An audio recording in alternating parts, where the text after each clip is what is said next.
Hello and welcome to another episode of Stop the Clock. We're on episode 13. It is Combine Week. I think yesterday was the last day of the NFL Combine. A lot of fun stuff going on. It's a fun time of year because it's like fresh off the Super Bowl. Anyone who's relevant pretty much in the football world is there, from coaches to GMs, scouts, obviously all the prospects, and everyone gets a platform to talk. So there's been a lot of fun things to talk about, fun storylines going on. Of course, Aaron Rodgers, there's been some releases, some not franchise tag players. But before we get into all of that stuff, we're going to start something that we'll do for the next couple of episodes just before we get to the draft. Is we're just going to talk about two divisions. For today, we're going to do the West division. So Jude and I will each take I'll take two teams from the AFC West and NFC West. He'll do the same with the other two. Just going to give them a quick recap, talk about some moves that I either predict they're going to make or think they should make. Just really light, quick stuff. So, Jude, I'll let you get started. I think we're starting in the AFC West. Yeah, we are starting the AFC West. And, the AFC West is probably the most competitive division. We see the plethora of talent. But I'm going to start with a team that just missed the playoffs, and that's the Chargers. I think the Chargers are in a really interesting position. Obviously they have their superstar their superstar quarterback in Justin Herbert. Now, I think you mentioned. So what I want them to do is definitely beef up the offensive line, right? Herbert was sacked 31 times this year. You could say, oh, well, Joe Burrow was sacked the most and he still went to the Super Bowl. I don't care. I mean, you need a good offensive line. There's a lot of great pass rushers, especially just in the AFC West alone with Joey Bosa, Nick Chubb. You got interior guys like Chris Jones with the Chiefs. There's a lot of great talent around there. And then you just look around the whole league. There's a bunch of great pass rushers. So beefing up the offensive line is definitely something I would like them to do. What they should do is bring back Mike Williams. I'm not a big Keenan Allen guy. I think Keenan Allen honestly is pretty overrated. I think he's a good receiver, but I really don't think he's that guy. And I think Mike Williams, while he's not that guy right now, I think he has the potential to. And I think you cannot let a guy like Mike Williams slip out of your hands, because some reports that the Chiefs even want to get after Mike Williams, and obviously would not want your friend to become your foe. And then the final thing is, I think what's most important is going to become a reoccurring theme with the Chargers is they should go after an offensive line at 17. One other name I would like to see is Jordan Davis. If he's there at 17 after that combine, I don't know if he'll be there at 17. But I think Jordan Davis, or just some other huge guy that you could put in the middle for your defensive line. They could play 1-tech, 3-tech, or you should just go after an offensive line. Literally any offensive line, guard, center, tackle. They need. Yeah, no, I think Mike Williams is definitely the priority. I'm going to expect them to franchise tag him before they can work out a deal. However, there also have been links to maybe drafting a receiver. I think Chris Olave has been mentioned with the Chargers a couple times. I'm going to talk about the team that won this division, and that's the Kansas City Chiefs. I mean, they're pretty stacked as it is. You get to this point when you have guys like Patrick Mahomes and stuff like that, where it's like you're kind of just adding little pieces there. What's the main weakness of our team? They addressed that last year with the offensive line. They made it all the way to the AFC Championship again. They lost. But they have a key piece that they need to re-sign, and that's Tyrann Mathieu. Easily, in my opinion, I think between him or Chris Jones, the best player of the defense, easily the vocal leader of that defense too. I mean, I don't know where their secondary would be without him. They cannot afford to let him walk at all. You need to pay him his money, especially with you have Herbert. The Broncos could be getting an upgraded quarterback. Derek Carr came off of a career year. So you got guys in that division who can light it up. So you definitely need that secondary to stay intact. And something else that I think is definitely going to be a key issue for the Chiefs is getting another receiver. They're looking to extend Tyreek Hill. Tyreek Hill and Kelsey are the guys, but they really have not had that other security blanket at wide receiver. They didn't have that really this year. They did in years past. They had it with Sammy Watkins, but of course he left for Baltimore. So there have been links. Of course, you mentioned Mike Williams. If the Chargers are dumb enough to let him walk, that's definitely a spot for him. We've also seen links to Juju Smith-Schuster. If he potentially leaves Pittsburgh, that would be nice as like a possession guy, or maybe an Allen Robinson. Someone else that I think could be an underrated signing for them could be maybe Will Fuller. Coming off of a down year, he was hurt a lot. He had the suspension in the beginning of the year. That's someone who fits with that offense, a very fast guy who can get down the field. I mean, I can't imagine having to cover him and Tyreek Hill at the same time. So that's kind of the direction that I'm looking for in the Chiefs, is just re-sign your star safety. Obviously, they're looking to get Hill done, and just kind of get a better receiver. I mean, you're sitting at pick 30 in the draft as well. You can really choose best player available. So I think that's kind of the outlook for the Chiefs at this point. Yeah, I couldn't agree more. I think that the Chiefs, as great as they are, they can even get better. And that's the scary thing about the Chiefs. Yeah. But I'm going to move to the team in Vegas, the Las Vegas Raiders. And I think it's pretty plain and simple of all three, what I want, what they should, and what I think they will. Well, obviously what I want, and this is kind of, a fantasy, but like I think Devontae Adams going to the Raiders would be pretty dope. Obviously, I know that probably won't happen. With It could, though. It could. I mean, it really could. But this brings me to my next two, what they should and what I think they will. I don't think you should pay Carr if he's asking for 40 mil plus. I know he's coming off a career year where he threw for 4,800 yards or whatever, but he only had 23 touchdowns and 14 interceptions, right? I mean, he threw the ball well, but at the same time, I don't believe a guy like Carr should be making 40 mil. Now, I know there's guys that are making 40 mil like Dak, and he hasn't proven anything yet, right? For the most part, right? We love Dak, but he still hasn't. No, I get what you mean. So I think that's what they should do. But honestly, at the end of the day, I think they will. Whatever Carr wants, I think they will, at the end of the day, pay him. Now, if he's asking for 60 million or 50 million, probably not. But if he's asking for, around the range of 40 million, maybe you get into that number 43, 44. That's the thing we're going to see, especially with the quarterback market now. It's like we look at these contracts now, but we could look down the road maybe 2-3 years where it's like, 40 million is like, oh, that's what you should be making, even if you're like a good or, elite quarterback. And so I think at the end of the day, they will pay him just because the way that the quarterback market is heading. Yeah, I think they should. I mean, granted, if you have to, I heard, who said this? I don't know. But like, if like you have to overpay Carr a little bit, that's okay. Because I'm sorry, what are your other options at this point? You've seen, especially with Denver, you got teams like Chicago, just teams who have struggled to find a quarterback. You know how hard it is to come by an elite quarterback. And you look at yes, Derek Carr had a great statistical season. Maybe the touchdowns weren't up as much. But from a leadership standpoint, with everything the Raiders had to go through this year, from losing their head coach early, losing key players like Henry Ruggs, I'm not going to say Damon Arnett's a key player, but just a lot of distractions around that Raiders team. Without Derek Carr, like just even being there, they don't make it to the playoffs at all. Like you look at how much this team went through to get to the playoffs. I give pretty much not 90%, but like I'd say a good 65% of that credit to Derek Carr. Yeah. I mean, from a leadership standpoint, I think he is invaluable to that team, and he is an above-average quarterback that can get it done in that division. So I think that's got to be their top priority. And then, as you said, maybe reuniting him with his college receiver in Devontae Adams is definitely a possibility if Green Bay is not able to figure out his situation. Let's go to my beloved team, my Broncos. We're 2 days away, either tomorrow or Monday or Tuesday before the tag deadline. Aaron Rodgers is set to make his decision. Now, I was a bit depressed. Can we real quick, like, I know we want to talk about it, but could we do like a bet? Can we like both decide where we think Rodgers is going to go or what's going to happen? Because I feel like that. I will bet after I say what's happened this week, because it's been an up and down week emotionally for me as a Broncos fan, because in this draft week, I was kind of sad. I was like, shoot, they're saying, Aaron Rodgers could be, their relationship is great. They're going to have a new deal in soon, short deal that can make him the highest paid player in the league. I'm like, God damn it, we're having to choose a quarterback in this draft. We're going to sign Mitchell Trubisky. I was down bad.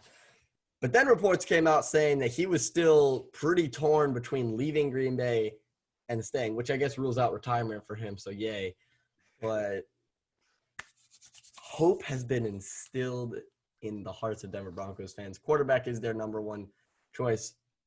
I'm down to make a bet with you. I think just because I'm a Broncos fan, I'm going to say he's going to leave. I mean, that's what I've been saying the entire time. So I'll make that bet with you. But just keeping it with the Broncos, if Aaron Rodgers is not available, that's when things sort of get dicey for Denver, because I don't think Wilson is an option. Cousins or Carr, I don't think are options either. So you're really only looking at Deshaun Watson, which I think you're going to have to hold out for. Which I think that, like, if Deshaun legal case gets resolved, go get him. Yeah. Like, absolutely go get him.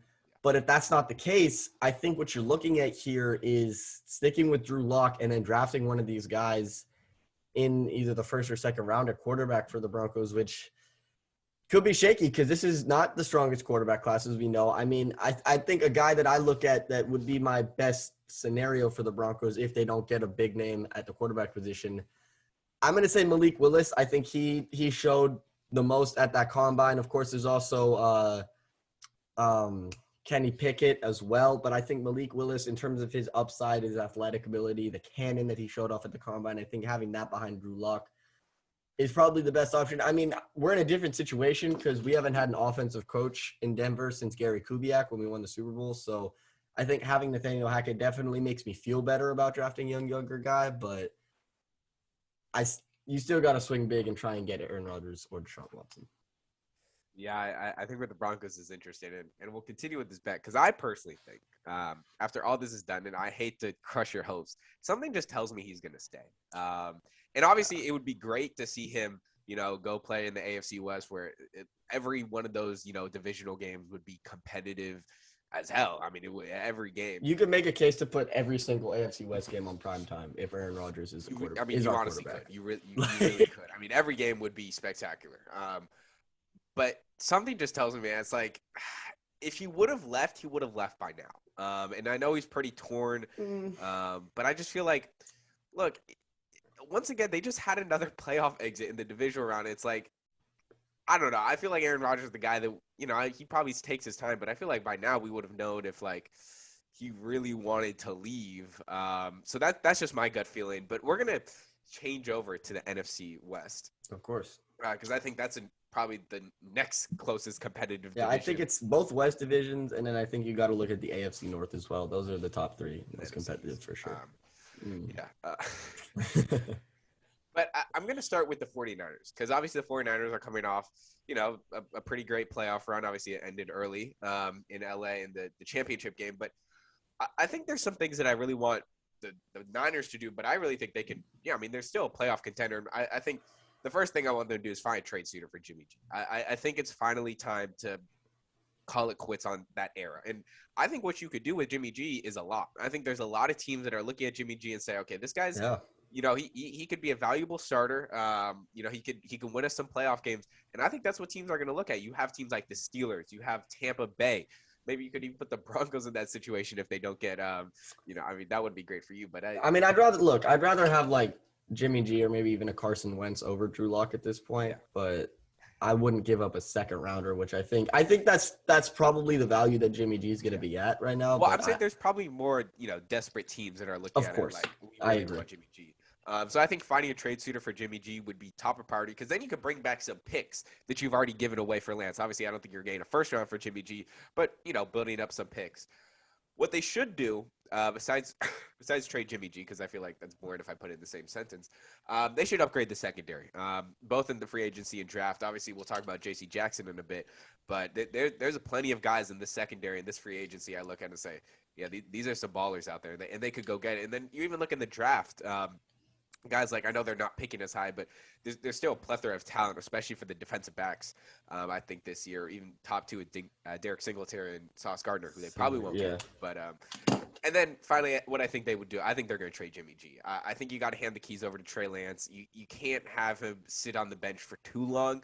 Yes, next year might be a little rough because it's his first true year of playing, but you can only get better if you play, right? I mean, there's no better way of just like, yeah, you can have good practices, but truly the true experience comes from when you're in a true NFL game and, in those situations that you can't really reenact in practice. And so I think you have to give the keys to Trey Lance. And I think Trey Lance, like I said, it's going to be rough, but I see some potential in him that could possibly make him a star in this league. Yeah, no, I trust Kyle Shanahan, and we've seen some practice. Exactly, Kyle Shanahan's his head coach. Pretty good.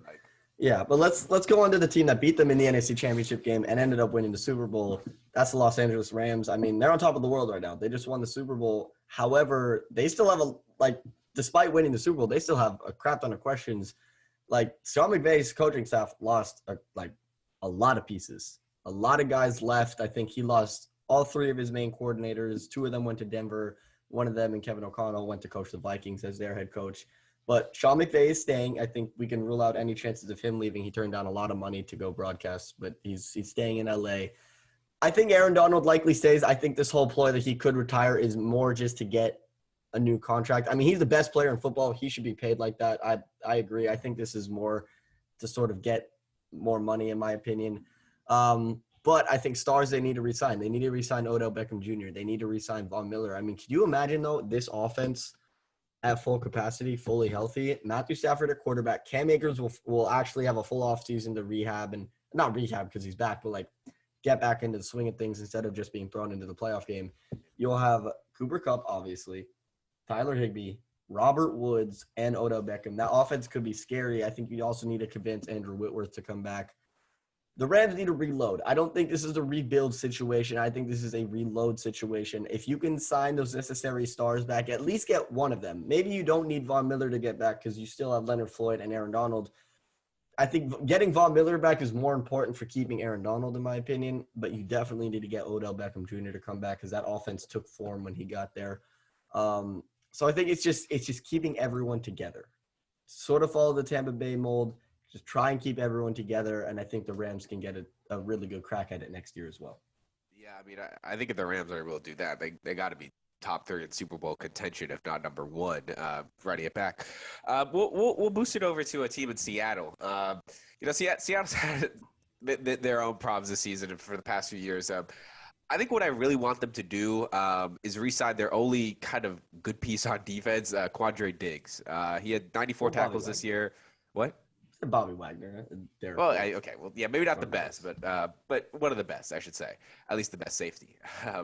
But yeah, I think I would re-sign Quandre Diggs. He had 5 interceptions this year, 94 tackles. He's all over the field. And then finally with that, what I also want them to do is really just build that defense back up. I mean, it's crazy how it was the Legion of Boom less than a decade ago, and now we're talking about how this is one of the worst defenses in the league. I mean, they're bottom 5 in basically every category for passing and rushing. So they really need to do that. I think what they should do is they got to trade Russell Wilson. I get it. And you're like, shoot. I think they should trade Russell Wilson. Look, this Seattle team isn't going anywhere. Okay, we've talked about this division so many times, and we're like, man, you have the 49ers, the Rams, and the Cardinals. This Seahawks team right now is not going to compete with any of those teams. I think the best way you got to do it, and it's tough because, when you're a fan of a team and you're like, damn, we got to rebuild, it sucks, but there's a gold there's gold somewhere. But I think they got to trade Russell Wilson. Gold at the end of the rainbow. Gold at the end of the rainbow, exactly. I think you're going to get a plethora of picks back. And I know the Commanders. The Commanders are definitely multiple first-round picks. I would do it. Well, maybe not to the Commanders, but I would do it. You don't want it to be the Commanders, but I think at the end of the day, wherever it goes, I think you have to trade him. I think it's time to officially just hit the restart button. And what I think they'll do is the complete opposite. I think they'll keep Russ and run it back with the same exact team, get the same exact results, and we'll be back here in a year and be like, oh, they should trade Russell Wilson. They'll run it back again, and then until Russell Wilson's like 50 years old and Pete Carroll's like 90 years old, they're going to be like, oh, let's keep running back. So I think at the end of the day, they will. But I think if they want to go any direction, right, it's not a bad thing to rebuild. Yes, it might take a few years, but like I said, this team isn't going anywhere, right? This team, there's no direction with this team. And if you trade Russell Wilson, you bring back a lot of picks. The Seahawks could draft here and there. They've got some good pickups through the draft. And I think that's what you got to do. I think you got to completely press the restart button and say, look, we can't compete in a division where there's so many competitive teams. The Rams just won the Super Bowl. 49ers just won the NFC Championship. The Cardinals, they got their problems, but they got D-Hop. They got maybe Kyler Murray. But they got guys like that. And so that's what I think with the Seahawks. I'm gonna disagree. I think they gotta wait at least one more year before they hit that trade Russell Wilson. I like the big swinginess. I think you can wait one more year, and here's another why. Another year. Let's not forget, last year they won the division. The Seattle Seahawks won the division. Yes, they lost immediately to the Rams. And you have to keep in mind, Russell Wilson was injured for a lot of this year. The team was doing pretty well with Russell Wilson at quarterback. You'll get your pieces back. You'll get Chris Carson back. You'll have DK, Tyler Lockett. Your offense is good. Your offensive line is good. Then if you go out in free agency, maybe pay big for a guy like J.C. Jackson. Rebuild that secondary. You got Jamal Adams is still a good piece on defense. Him with Quandre Diggs in the back end. J.C. Jackson. You have to use the draft to go get pass rushers. You have a really good linebacking core with Jordan Brooks and Bobby Wagner. This is the team that can get it done in this division, a team that has had good history against a powerhouse like the 49ers. I think if this happens next year, then yes, you trade Russell Wilson, you get your assets, you rebuild. But I think coming off of a year where you were very injury depleted, I don't think you can hit the reset button because we know when this team is fully healthy, they won that division. I'm just saying the NFC West is going to get stronger and it's going to be tougher. And that's a lot of theoreticals. If they can bring guys into the defense, if they could do this, if they could do that. You just laid out the plan for them. They just got to you laid out the plan, but, look, we're at the end of the day, we try to be general managers, but those dudes won't listen to us. Maybe they should. Yeah. Now we got a general manager who's definitely going to have some things to think about, and that's down in Arizona because we got a quarterback in Arizona who's kind of throwing – I'm not going to say a hasty fit, but like he's trying to get paid now, which is – I'm going to say it's a little concerning, and here's why. I mean, Kyler Murray's agent put out this big, long statement with capital letters. Did you actually read that? Because I'm not going to lie. I could not read that. I watched a lot of Good Morning Football where they talked about it. But basically it was like their agent, who's the same agent, or Kyler Murray's agent, who's also Cliff Kingsbury's agent, so he's right in the middle of this, is working to try and get Kyler Murray to get paid big figures, $40 million deal, stuff like that. And I think it's a little concerning because we all know Kyler Murray has a talent. He's probably one of the most talented quarterbacks in the year, highly accurate, extremely mobile, very electrifying to watch. But this is where his character comes into question. We all saw the absolute meltdown that happened in the playoff game versus the Rams. They just fell apart. And then there's this like great clip where it was on the Manning cast. I think the Manning brothers were having Russell Wilson, and there's like maybe 7 minutes left. It was like kind of over pretty much, but Russell Wilson was like, if I'm Kyler Murray, I'm saying on up and down the side, come on guys, we got this, we're still good. And then they pan to Kyler Murray. He's just like just slumped. And this is kind of how it's been. And I think he has, like, I don't know if he's completely convinced that he's the guy for Arizona, because if you're trying to get paid now, this is like before you can put more film out there and say like, hey, this is what's good. This is like, sorry, I'm kind of going on a rant, but like he's trying to say, I don't know if I'm the guy. I want to get paid now before more bad film of me potentially doing stuff comes out there. And I don't think that's a good look. You look at guys in this year for them that haven't gotten paid, that didn't get paid. Patrick Mahomes didn't get paid till the summer. Josh Allen didn't get paid till later. Lamar Jackson still hasn't gotten paid. So I think this is very premature for Kyler Murray, and I don't like it. Okay, and now to a topic that I know you definitely got some feelings on, some opinions on. The Cowboys said that they were – or not that they didn't say this, but it's being reported that they will probably release Amari Cooper before the new year. Yeah, well, I've heard some tough news when, the Cowboys have made decisions, but definitely waking up to this was the toughest. I'm getting shades of Des Bryant. I have quite a few opinions, and I've kind of, now that I've been able to soak it in for like the past 3-4 days, I've actually kind of come up with more of a realistic point of view rather than, damn, the Cowboys are awful, I can't stand them. Still can't stand them, and they're awful. I mean, the front office is awful. That's not going to change. But I do look at this and start to think, okay, maybe there are some pros and cons to this, and there's definitely, I think, a lot of pros.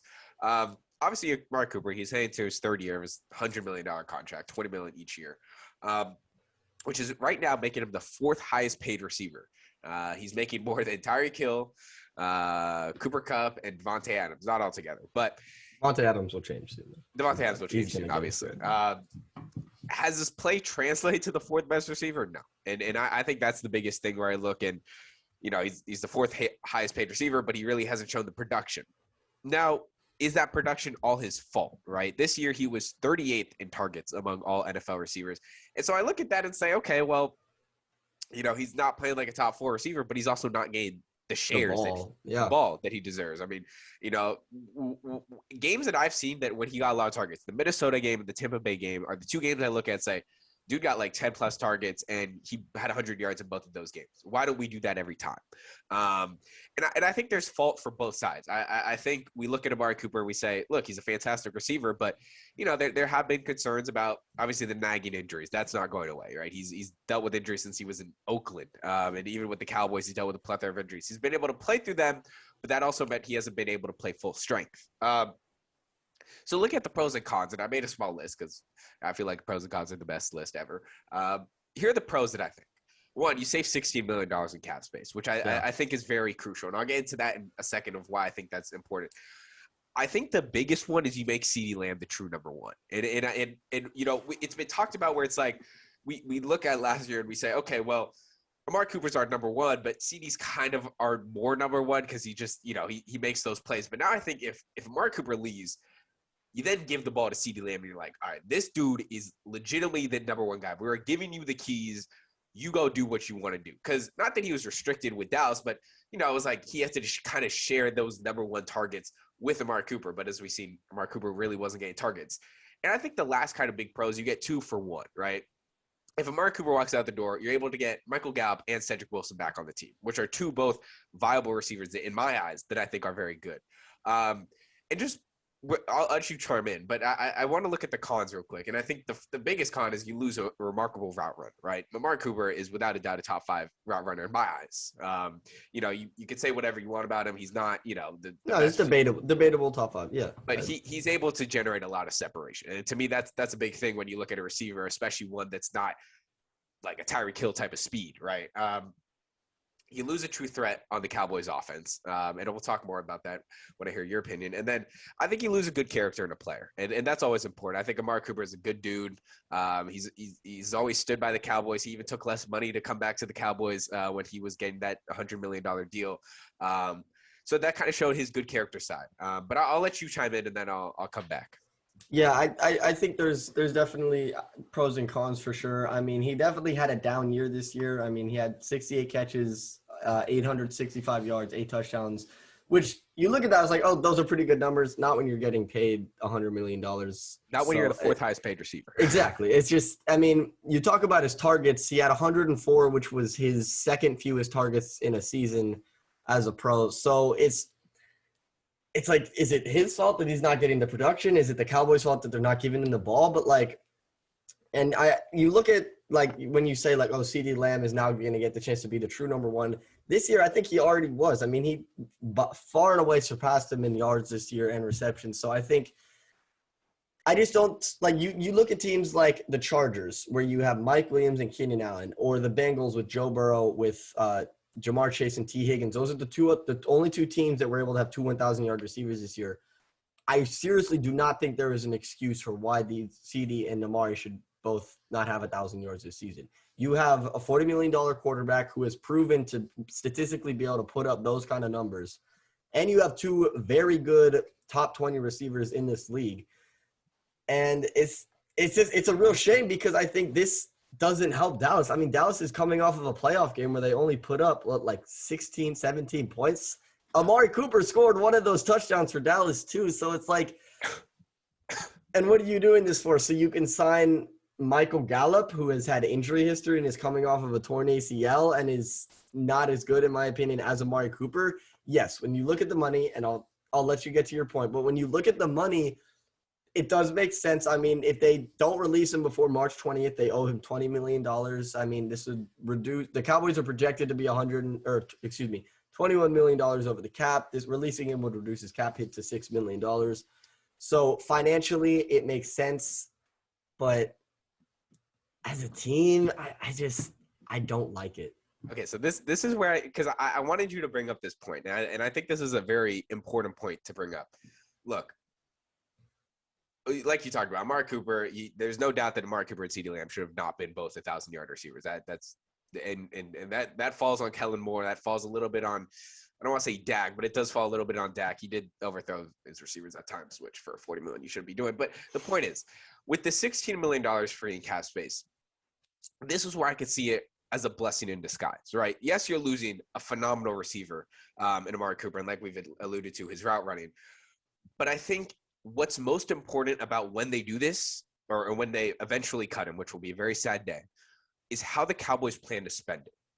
It could go either both ways. It could be a blessing in disguise. Oh, you better make good use of that or money. we could say, oh, well, what was the point of releasing him?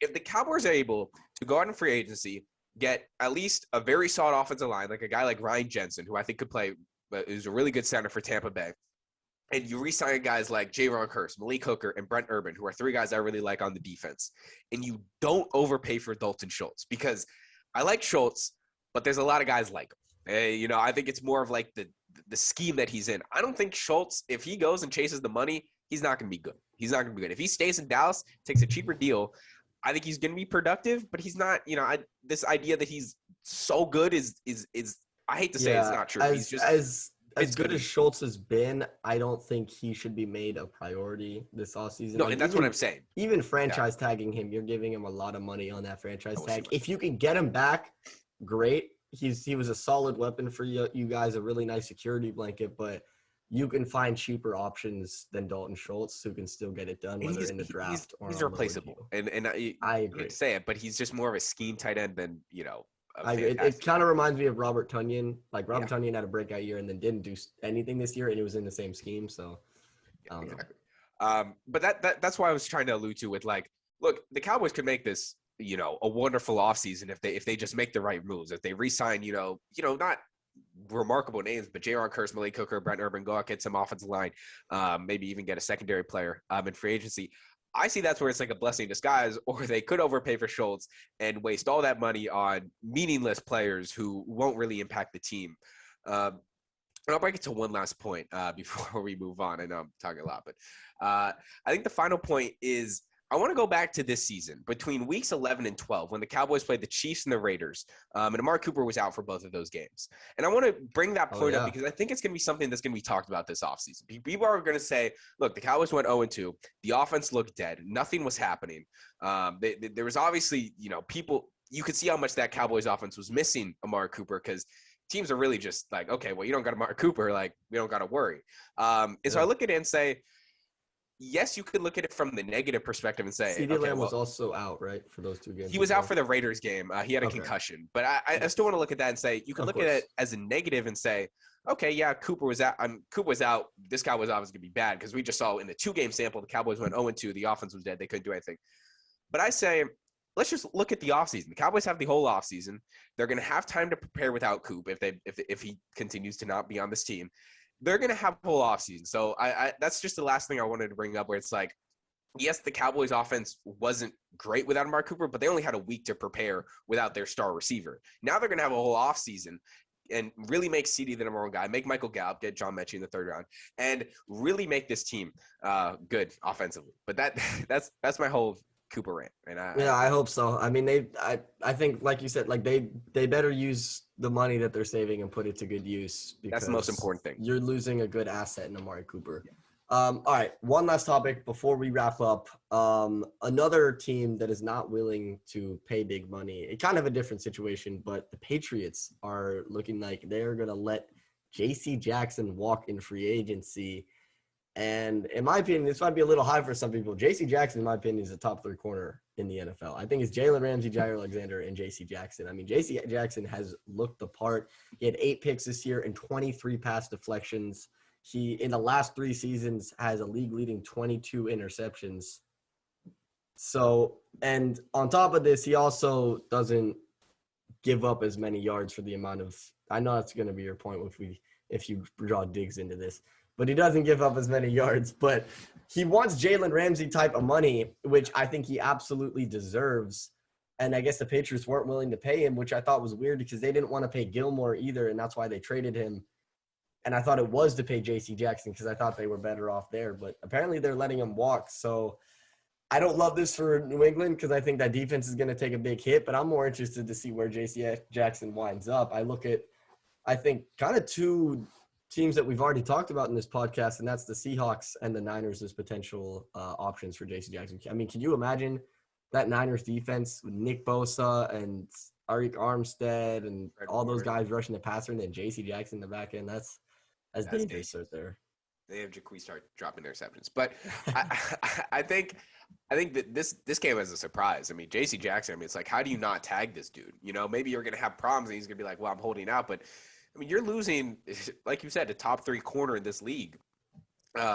And I think you lose. I think he has the most interceptions since 2018, which is 22. He had 9, 8, and then 5 in the past 3 years. This one shocks me. This one really, when I saw this, I said, wow. I mean, this defense is good, but J.C. Jackson really made this defense good. And they traded Stephon Gilmore. So, like, it was like, okay, you trade Stephon Gilmore, so you're making J.C. Jackson now the number 1 guy. Now you're saying, oh, we don't even want J.C. Jackson. And so that just honestly came as a surprise. But Sam has a Twitter, and he put out I want to save this for the next podcast. Okay. So I'll put it up, but it was on Twitter. Definitely follow my Twitter. It's just Sam Furmaniak on Twitter. Or no, it is Sam Furmaniak. Twitter. Sam. I have a few other ones or tiers that I made. I got kind of bored. I made some tiers. I have this one for cornerbacks, very in depth. We will definitely get into it. Jude might have some words on this one, so we will definitely get into it next podcast. So definitely look for that. Something to look forward to. We hope you enjoyed this episode of Stop the Clock. We will be back soon with more teams. Definitely this. So I hope you enjoyed the podcast and have a nice day.